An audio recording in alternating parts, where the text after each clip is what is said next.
PTN-nya. Nggak petir 10 KLM. Belum masuk dah apa tadi orang PLN. Syedaralon 11 pelajar SMK Pertanian Sultan Daulat, Kota Subul Salam, bersama 4 warga yang menjadi korban sambaran petir mulai pulih, meski beberapa di antaranya mendapat perawatan medis di Rumah Sakit Umum Daerah Subul Salam.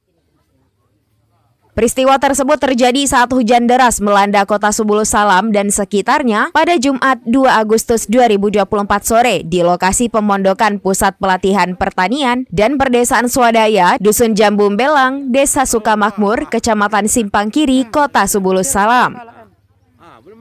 Para siswa tersebut dilaporkan sedang melaksanakan tugas praktek kerja lapangan di P4S Telaga Biru, Binaan Kontak Tani Nelayan Andalan atau KTNA Kota Subul Salam.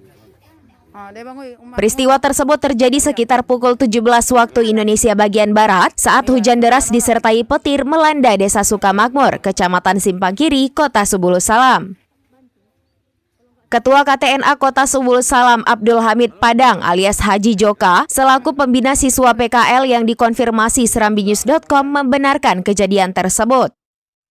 Abdul Hamid Padang mengatakan jika peristiwa itu terjadi saat hujan melanda Desa Sukamakmur termasuk lokasi Pejara sedang PKL.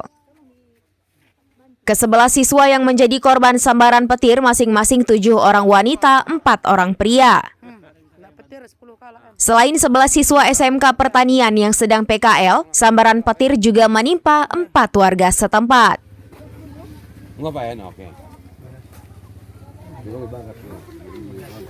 Dia bangun umak sadar ya.